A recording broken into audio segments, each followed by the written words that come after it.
Assalamualaikum warahmatullahi wabarakatuh. Bu Lastri, selamat pagi. Mohon maaf mengganggu waktunya. Seperti yang sudah kita sepakati kemarin, bahwasanya pagi hari ini saya akan mengadakan kegiatan wawancara kepada Bu Lastri berkaitan dengan kegiatan saya. Kegiatan CGP Angkatan 9 ya Mas Timbul? Iya, betul Bu Lastri. Apa yang bisa saya bantu sebagai kepala sekolah? Iya, terkait dengan modul 3.1 pengambilan keputusan berbasis nilai-nilai kebajikan. Ini ada seputar kegiatan yang perlu saya tanyakan kepada Ibu Lastri selaku kepala sekolah. Jadi ini konfirmasi minimal pengalaman saya sebagai kepala sekolah dalam pengambil keputusan di sekolah saya. Iya, begitu. Iya. Bisa dimulai ya Bu Lastri ya. Ini saya menyiapkan beberapa. Semoga kita bisa sharing. Ini sambil saya ketik ya Bu Lastri ya untuk data-datanya. Begini Bu Lastri ya. Selama ini bagaimana Ibu Kepala Sekolah dapat mengidentifikasi kasus-kasus yang merupakan dilema etika atau bujukan moral? Dilema etika atau bujukan moral di sebuah lembaga, minimal di sekolah saya, pasti sering terjadi. Karena ada beberapa kepentingan, ada beberapa keputusan di mana kadang terjadinya konflik nilai, adanya kepentingan yang berbeda antara beberapa pihak, mungkin pihak saya, mungkin pihak-pihak guru, mungkin pihak-pihak komite, dan lain-lain. Kemudian saya melihat ketika ada satu keputusan yang sudah diambil, ada beberapa reaksi, ada beberapa tanggapan yang berbeda, mungkin menurut kepentingannya sendiri-sendiri tidak sesuai. Maka kadang di situ bahwa bagaimana saya mengidentifikasi kasus-kasus dilema etika atau bujukan-bujukan moral di sekolah saya itu terjadi. Seperti itu Mas Timbul. Iya. Kemudian ini Bu Lastri ya, selama ini bagaimana Ibu Kepala Sekolah menjalankan pengambilan keputusan di sekolah Ibu, terutama untuk kasus-kasus di mana ada dua kepentingan yang sama benar atau sama-sama mengandung nilai kebajikan? Itu butuh satu keterampilan kepala sekolah ketika ada dua kepentingan yang sama-sama benar dan sama-sama mengandung nilai kebajikan. Tetapi seperti prinsip kami bahwa yang pertama, apapun keputusan itu kami harapkan bahwa itu bernilai kebajikan dan itu bisa dipertanggungjawabkan oleh kami sebagai kepala sekolah, sebagai otoritas penanggung jawab kebajikan. Dan karena itu sebuah keputusan di sekolah minimal harus berpihak pada murid. Jadi itu yang memang kami pegang di sekolah kami untuk menjalankan pengambilan keputusan yang benar-benar itu menjadi dilema. Ada dua keputusan, tetapi tiga item itu menjadi dasar kami pondasinya untuk memilih mana keputusan yang memang menurut kami tepat, seperti itu. Kemudian seperti tadi yang berpihak pada murid, kami juga memperhatikan Mas Timbul bahwa dampak keputusan itu dampaknya terhadap semua pihak yang terlibat, tidak hanya murid tetapi mungkin juga komite, mungkin juga guru atau saya sendiri sebagai pemegang otoritas di sekolah, sehingga diharapkan punya keseimbangan yang adil. Kemudian ini Bu Lastri ya, langkah-langkah atau prosedur seperti apa yang biasa Ibu Kepala Sekolah lakukan selama ini? Prosedur ketika mengambil keputusan. Yang pertama adalah segera melibatkan semua pihak.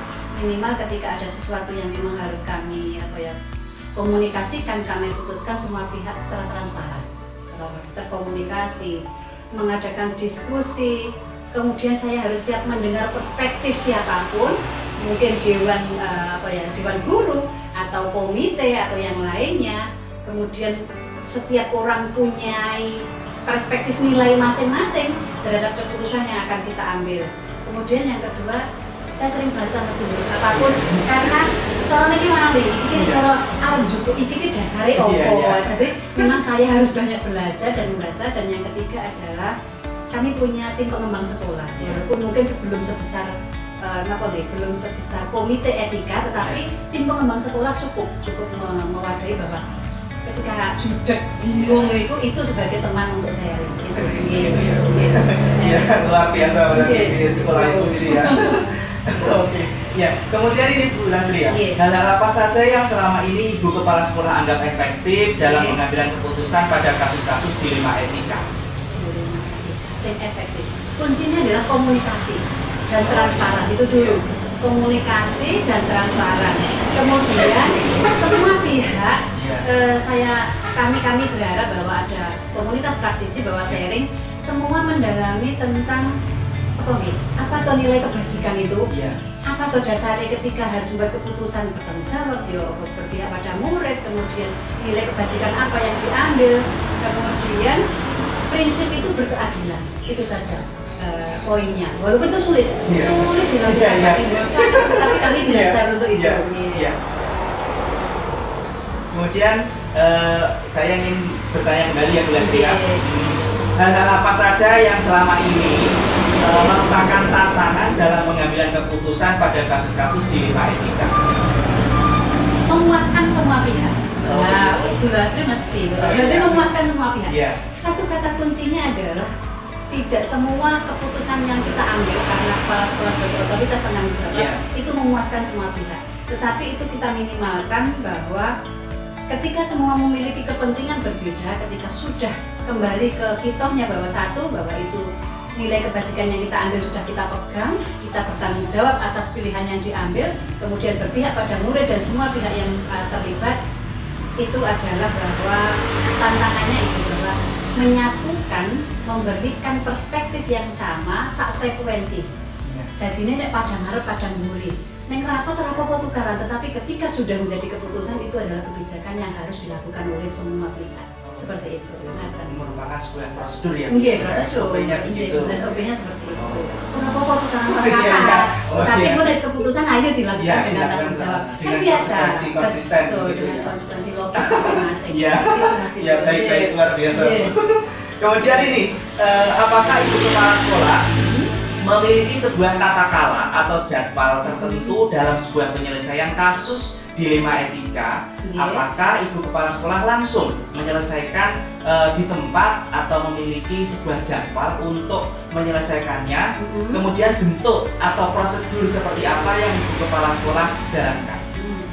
Nek tata kelola maupun jadwal tidak ada. Tetapi kami ketika sudah punya komunitas praktisi, kami di setiap hari Sabtu itu mengadakan refleksi. Begitu. Minimal itu meminimalkan sebuah masalah yang tidak terputuskan dengan baik. Tetapi untuk keputusan besar memang insidental Mas Timbul. Ketika memang kami harus ada satu dilema etika atau keputusan besar, kami mengadakan rapat khusus sehingga pada waktu itu memang kami meluangkan waktu untuk duduk bersama, untuk mengambil keputusan bersama dengan cermat, dengan mempertimbangkan etika-etika tertentu, prosedur-prosedur tentunya Bapak. Jadi untuk penjadwalan tidak ada, tetapi minimal yaitu setiap hari Sabtu kami mengadakan refleksi kegiatan selama 1 minggu, tetapi untuk keputusan besar kami mengadakan rapat dewan. Menyamakan persepsinya itu ya Bu Lasri. Kemudian ini Bu Lasri, adakah seseorang atau faktor-faktor apa yang selama ini mempermudah atau membantu Ibu Kepala Sekolah tentunya dalam pengambilan keputusan dalam kasus-kasus dilema etika tersebut?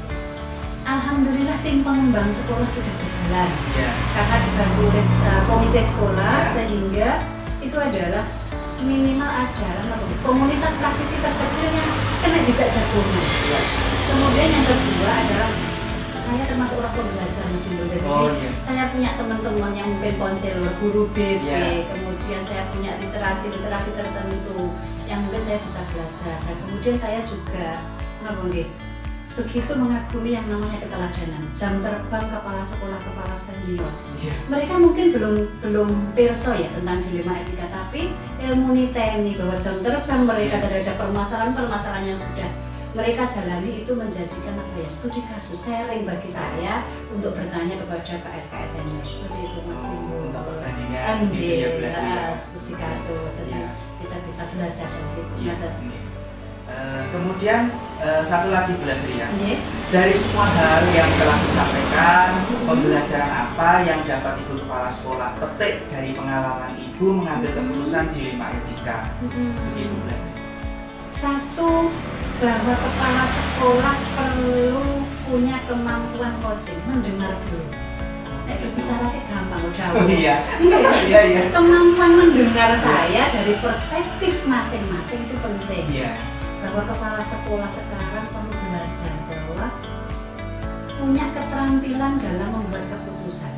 Iya. Keterampilan ini bisa diolah dengan belajar menentukan menyelesaikan permasalahan satu berdasarkan keilmuan sekarang. Iya. Bahwa ada nilai-nilai kebajikan, walaupun dulu itu sudah ada tapi belum ada ilmunya seperti tidak secara coaching bahwa ini gue gelem menurut aku. Berarti sebenarnya bijaksana, tetapi ketika tidak ada coaching, tidak ada percakapan seperti itu, jadi intinya bahwa pembelajaran dari saya sebagai kepala sekolah, bahwa saya sebagai kepala sekolah harus belajar untuk mendengar. Belajar lagi tentang keilmuan dilema etika, nilai kebajikan yang harus diambil, dan yang ketiga adalah bagaimana saya punya keterampilan untuk menerapkan prinsip-prinsip etika dalam pengambilan keputusan saya. Ini luar biasa Mas Timbul, bahwa di kurikulum Merdeka, di guru penggerak itu cek mungkin mesti dilakoni tapi lu ngerti ilmu nih, jadi itu luar biasa. Iya. Itu pembelajaran yang saya ambil. Luar biasa Bu Lastri ya. Percakapan itu dari awal tadi saya mengambil kesimpulan bahwasanya gini ya Bu, setiap situasi dilema etika itu pastinya berbeda. Betul. Dan respon yang efektif kemudian dapat bervariasi tergantung pada konteksnya, sehingga refleksi terus-menerus yang Ibu Sri Sulastri lakukan itu kemudian menyesuaikan pendekatan menjadi penting untuk memperbaiki kemampuan sebagai kepala sekolah dalam mengatasi dilema etika tersebut. Begitu ya Bu ya? Betul Mas Timbul, bahwa ketika saya bertemu dengan kasus dilema etika, kemudian rujukan moral, itu adalah tugas yang menantang bagi saya kepala sekolah, bagaimana memfasilitasi itu supaya bijak, adil untuk semuanya. Iya. Itu luar biasa. Memuaskan gitu ya. Iya, betul. Untuk Memuaskan semua pihak. Betul. Iya. Itu Luar biasa. Dan ini pengalamannya Bu Lastri menjadi sosok pemimpin pembelajaran, menjadi seorang manajer ini sangat memotivasi saya semenjak Bu Lastri menjadi jadi seorang guru prestasi, guru pemotivator. Itu merupakan Bu Lastri ini menjadi sosok yang memang menjadi motivator bagi saya. Saya harus banyak menimba ilmu kepada Bu Sri Sulastri untuk kedepannya. Apabila nanti saya mendapatkan takdir untuk menjadi seorang pemimpin pembelajaran, saya sudah dapat mengenyang minimal saya belajar dari Bu Sri Sulastri. Terima kasih.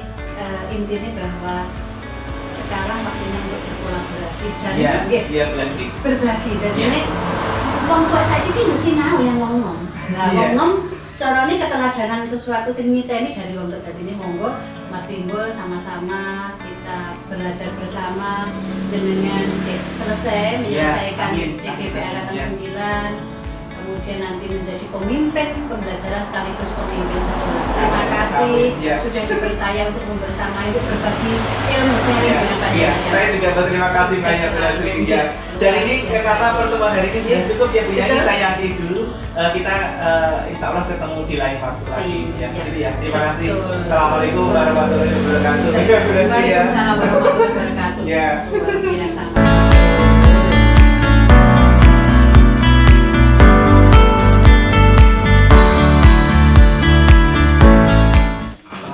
Bumi, Assalamualaikum warahmatullahi wabarakatuh. Selamat pagi Pak Timbul, Waalaikumsalam warahmatullahi wabarakatuh. Silakan duduk Pak. Pak. Ya, terima kasih Bumi ya. Ya. Ini Bumi, mohon maaf mengganggu waktunya sebentar. Saya hari ini sesuai dengan kesepakatan kita kemarin bahwasanya saya akan mengadakan kegiatan wawancara berkaitan dengan tugas saya di Pendidikan Guru Penggerak Modul 3.1 terkait dengan pengambilan keputusan berbasis nilai-nilai kebajikan. Bumi, ada waktu ya sebentar? Iya Pak, silakan. Iya. Tanya waktu. Iya. Terima kasih Bumi ya. Sama-sama. Ini saya menyiapkan daftar pertanyaannya dulu ya. Kemarin sudah saya siapkan. Bisa langsung saja ya Bumi ya? Iya, silakan. Terima kasih. Bumi selaku kepala sekolah di SD Negeri 2 Dwiasuko. Mohon maaf, saya akan bertanya terkait dengan ini. Selama ini bagaimana Ibu Kepala Sekolah dapat mengidentifikasi kasus-kasus yang merupakan dilema etika atau bujukan moral? Jadi memang dalam waktu 7 bulan ini saya berada di SDN Dwiasuko selaku kepala sekolah, tentu saja sudah banyak sekali keputusan-keputusan yang harus saya ambil, baik itu yang menyangkut dilema etika maupun bujukan moral. Dan untuk mengambil keputusan tersebut saya berpedoman pada paradigma dalam pengambilan keputusan dengan tetap memperhatikan pada nilai-nilai universal, nilai-nilai kebajikan. Oh iya, begitu ya Bumi ya. Iya. Ya. Kemudian ini Bumi, selama ini bagaimana Ibu Kepala Sekolah menjalankan pengambilan keputusan di sekolah, terutama untuk kasus-kasus di mana ada kepentingan, dua kepentingan yang sama-sama benar atau sama-sama mengandung nilai kebajikan. Untuk masalah dilema etika ya Pak Iya, ya? iya. Untuk selama ini, jika itu saya bisa menyelesaikan sendiri, saya akan mengambil keputusan sendiri dengan memperhatikan dari 4 paradigma, terus dengan langkah-langkah pengambilan keputusan yang sudah saya pelajari di guru penggerak angkatan 5 kemarin. Kemudian untuk masalah-masalah yang perlu saya putuskan dan saya belum bisa mengambil keputusan sendiri, saya meminta bantuan kepada rekan guru, ya. Kami melakukan diskusi untuk mengambil keputusan tersebut. Oh, begitu ya Bumi ya. Baik, terima kasih. Kemudian ini Bumi ya, mungkin langkah-langkah atau prosedur seperti apa yang biasa Bu Umi lakukan selaku kepala sekolah selama menjabat sebagai kepala sekolah di SD Negeri Dwiasuko ini, itu mungkin ada prosedur atau langkah-langkahnya?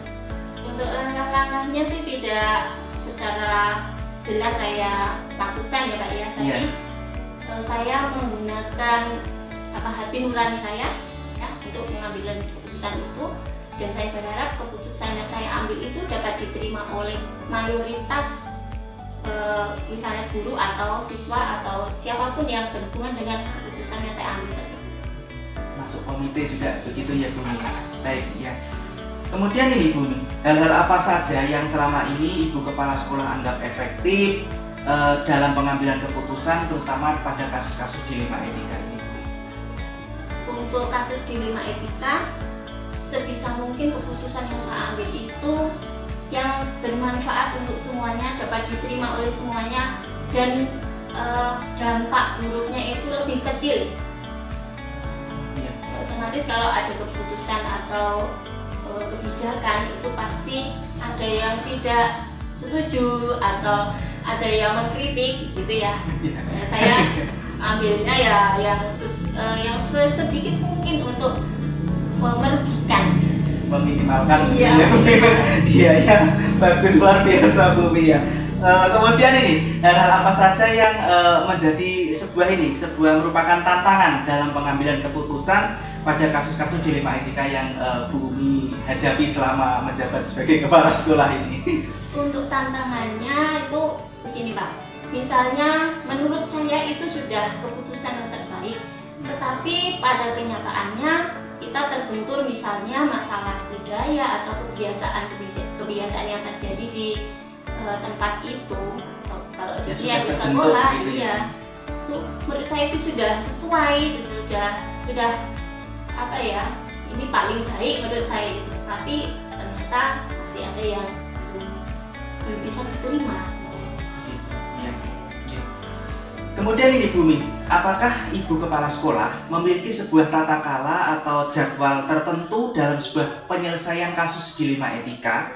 Dan ini apakah Ibu Kepala Sekolah langsung menyelesaikan di tempat atau memiliki sebuah jadwal untuk menyelesaikannya? Kemudian bentuk atau prosedur seperti apa yang Ibu Kepala Sekolah jalankan selama menjabat sebagai Kepala Sekolah? Dalam pengambilan keputusan untuk selama ini kebanyakan itu bisa diselesaikan saat itu juga, jadi tidak ada jadwal tersendiri untuk menyelesaikan masalah. Iya. Dan misal pun ada itu saya berkonsultasi dengan rekan kerja yang lain. Jadi Bapak Ibu guru tetap saya libatkan. Misalnya kalau itu tidak bisa saya putuskan sendiri. Yang memerlukan berarti insidental gitu ya Bu, Iya. untuk komite atau mungkin rekan sejawat gitu ya Bu. Iya. Baik. Kemudian ini, adakah seseorang atau faktor apa yang selama ini mempermudah atau membantu Ibu selaku kepala sekolah di SD Negeri 2 Suko ini dalam pengambilan keputusan tentunya dalam kasus-kasus dilema etika tersebut? Tentu saja saya ada Pak ya, Iya.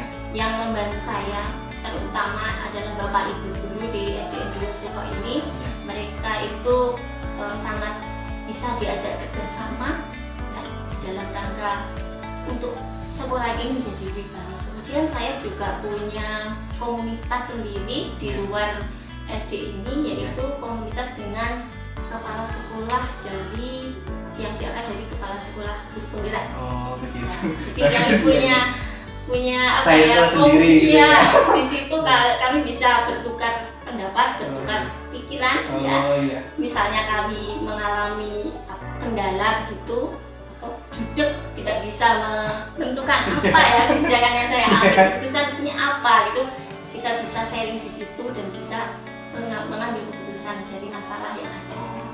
Ya bagus, sangat luar biasa Bu ini sebagai kepala sekolah dari guru penggerak angkatan 5 ya Bu. Iya. Ya bagus, luar biasa. Kemudian ini Bu Mi, dari semua hal yang telah disampaikan tadi, pembelajaran yang dapat Ibu kepala sekolah petik dari pengalaman Ibu mengambil keputusan dilema etika itu apa? Gini Pak, jadi dalam pengambilan keputusan itu tidak bisa putih dengan putih, hitam dengan hitam. Iya. Kita bisa mengkolaborasikan keduanya. Jadi tidak bisa ini harus sesuai dengan aturan. Iya. Ada sisi lain yang harus kita pikirkan. Mungkin adalah ada rasa kasihan pada objeknya. Jadi itu tidak bisa. Saklek begitu ya Saklek itu berarti. tidak bisa. Berarti ini ya Bu Mi, apabila saya menyimpulkan dari percakapan kita dari awal tadi, bahwasanya dalam pengambilan keputusan dilema etika itu refleksi terus-menerus dan keterbukaan terhadap pembelajaran itu merupakan kunci untuk pengembangan kepemimpinan yang komunikatif dan efektif. Begitu ya Bu? Iya Pak, betul sekali. Itu bisa penjenengan ambil dari apa yang kita bicarakan ini. Oh iya, ya. Baik Bu Umi, terima kasih atas waktunya. Banyak sekali ilmu yang saya dapat dari Bu Umi pada kegiatan percakapan wawancara pagi ini. Semoga Bu Umi nanti di kemudian hari dapat terus untuk berkolaborasi dan saya terus bisa menimba ilmunya Bu Umi selaku kepala sekolah di SD Negeri 2 Suko. Begitu ya Bu Umi ya. Ya, Terima kasih atas waktunya. Mohon maaf. Dan ini saya akhiri dulu pertemuan pagi ini. Assalamualaikum warahmatullahi wabarakatuh. Waalaikumsalam warahmatullahi wabarakatuh. Sukses nih Pak. Amin ya. Terima kasih Bu Umi ya. Sama.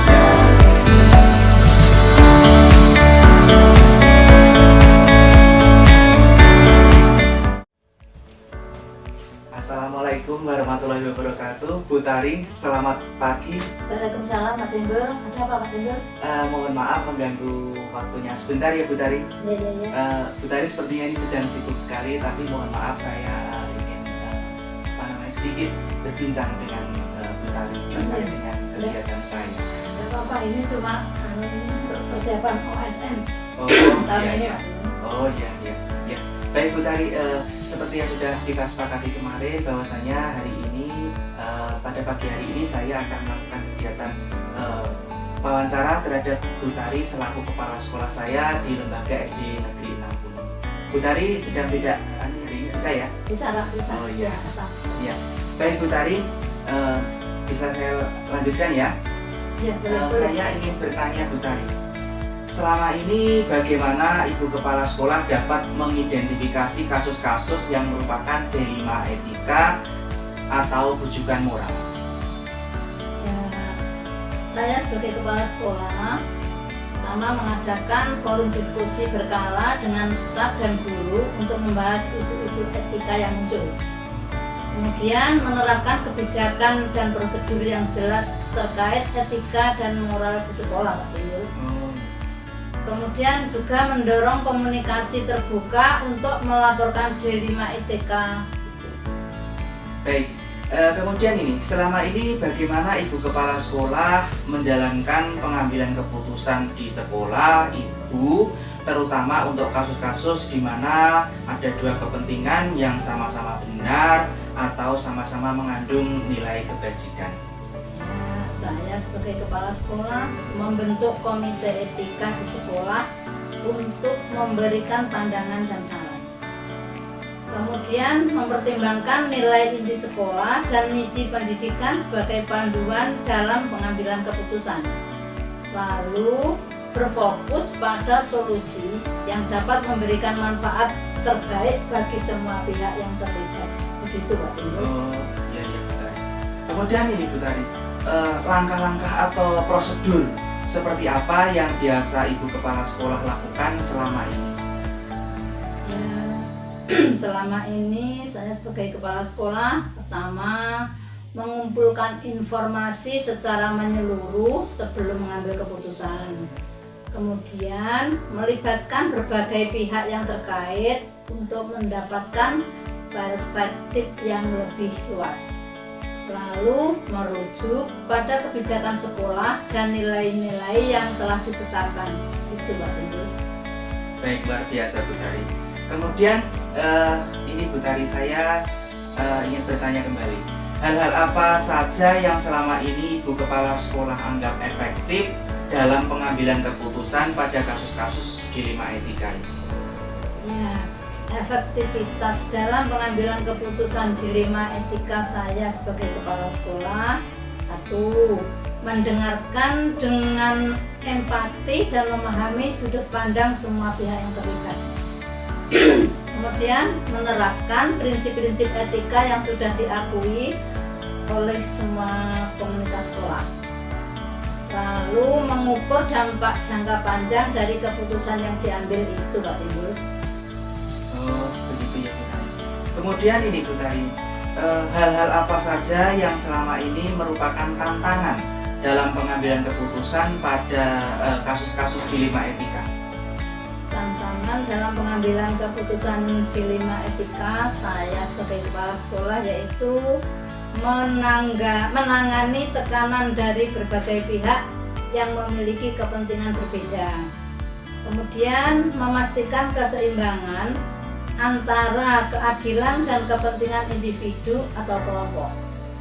Lalu mengelola ketidakpastian dan kompleksitas situasi etika.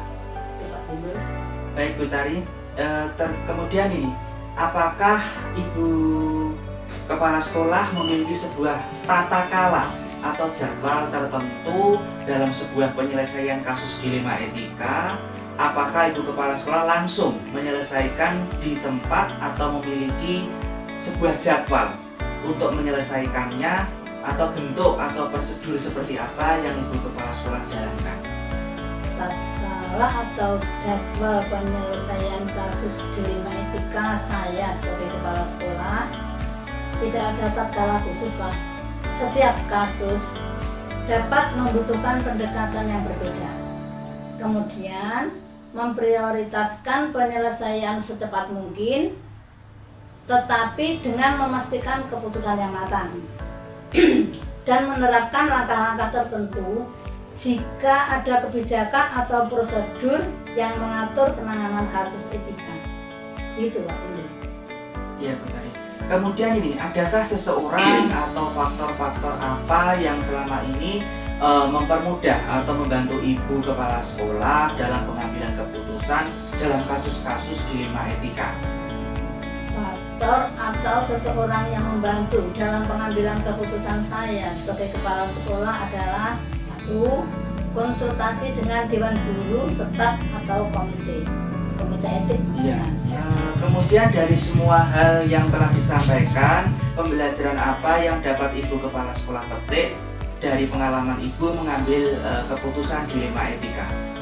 Pembelajaran dari pengalaman pengambilan keputusan yang saya petik sebagai kepala sekolah yaitu Pentingnya keterbukaan, komunikasi, dan keterlibatan semua pihak yang terkait, Pak.